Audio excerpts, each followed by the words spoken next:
Welcome to Welcome with Jesus Bible Study. We're going to be in the book of Psalms, chapter 5, verse 3. My voice shalt thou hear in the morning, O Lord. In the morning will I direct my prayer unto thee, and will look up. And I'm going to repeat that. My voice shalt thou hear in the morning, O Lord. In the morning will I direct my prayer unto thee, and will look up.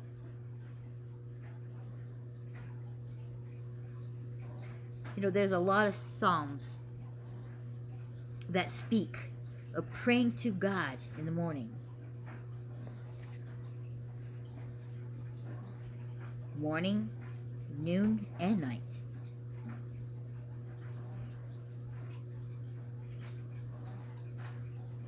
We know that praying can be hard at certain times of the day. But the importance and the value of morning prayers is this, that we begin our day with God, putting Him first, looking for guidance, and putting your heart and spirit in alignment with your Creator, tuning up your soul from the very start of each day. When we put God first, we're setting the atonement, we're setting what is going to happen throughout that day. When we say our prayers, we can relieve of the stress and the worries that we have and focus on God. That it definitely makes for a better day. We all have stress and we all have worry, and especially during these times right now when things are so chaotic in the world. Everybody's struggling some way. It doesn't matter if you're rich or poor. Everybody's struggling. We got people that wishing that they could be rich, as if the rich isn't struggling themselves.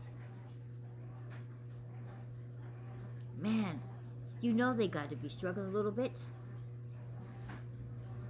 Could you imagine not having God in your life?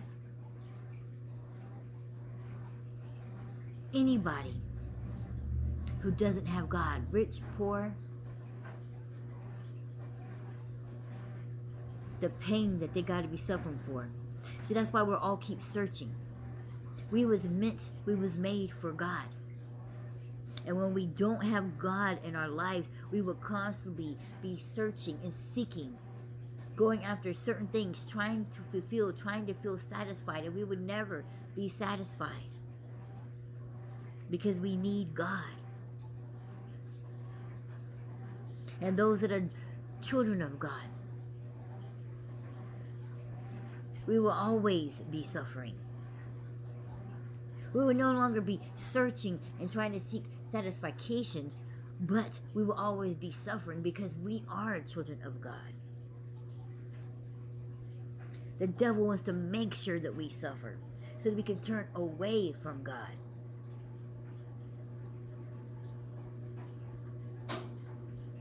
Jesus came to serve and to suffer.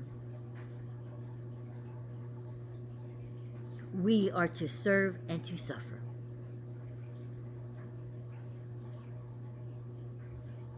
We are no less important. How can we not? I mean, who are we? If Jesus came and He suffered, how are we not to suffer? We are not better than Him. He may be God's Son, but He is God Himself. We are just God's children. But Jesus wasn't just the Son of God. He is God. I see a lot of people are struggling with that.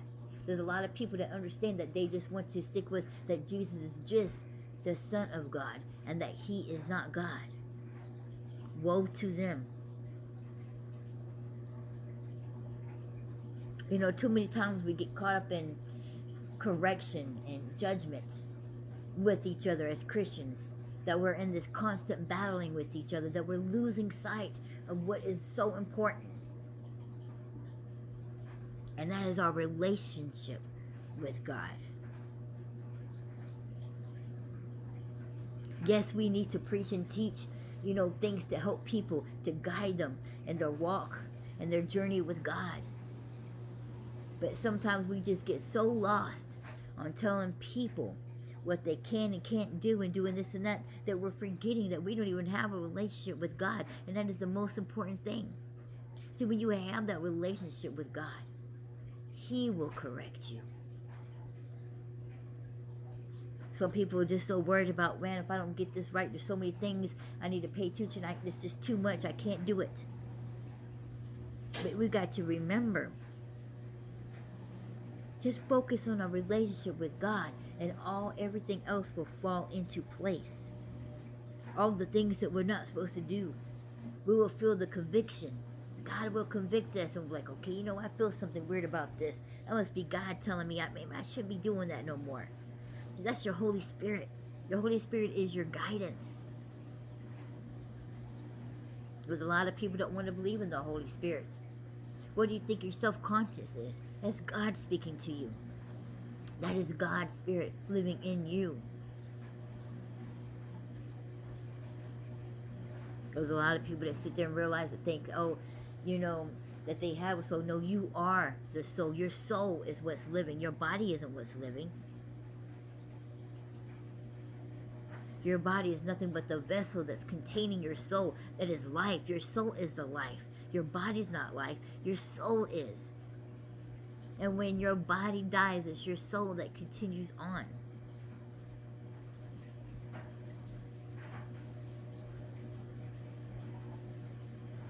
Your spirit, that spirit that's inside you, the conscious, that's God's.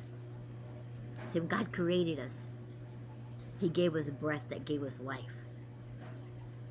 And we all love to teach and preach everybody and say that because He created us, that we all belong to God, that we are all God's children. And that is just not so. We are all God's creation, but we are not all God's children. There is children of light, and there is children of darkness.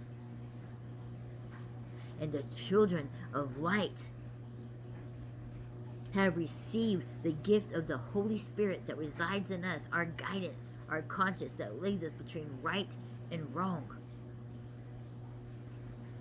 Gives us conviction. So when we sin, we feel that little conviction that eats up at us. That's how you know that that is your Holy Spirit speaking to you. Say, man, I know you messed up. It's okay. But let me make you feel uneasy. Let me feel restless and uncomfortable about it. Why? So that way you learn not to do it again. He's slowly correcting you. Let's not do this. Let's not do this. But there's people who choose to ignore that voice and that spirit. And that is how quickly some people lose their way. They even know that they were saved, they accept God, but they let the sin override. The more you constantly keep living in that sin and ignoring that conviction, that guidance, the more your Holy Spirit will begin to fade away. And another spirit will start entering you. A lot of people say, no, you can't do that because once you're saved, you belong to God. But that's just not so true. The scriptures tell you that Satan will enter you. And Satan has entered into those who was once saved, who was once guided by the Holy Spirit. That's why you got to stay in prayer. Jesus himself was worried about the devil to enter into Peter. As we can tell, he had a lot of anger problems. You see, there's a lot of people who don't control the anger, and they allow the anger to control them, and they wonder how they are allowing Satan to enter into them. So that's why Jesus prayed for Peter, because he said, look, Peter, the devil was after you. He was looking to enter into you, and I prayed for you. See, he had a lot of anger.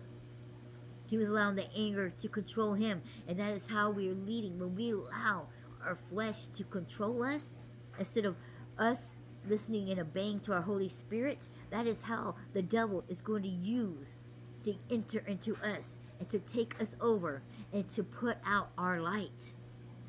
Our light is that Holy Spirit. We got to kill our flesh and walk in our spirit. deny ourselves.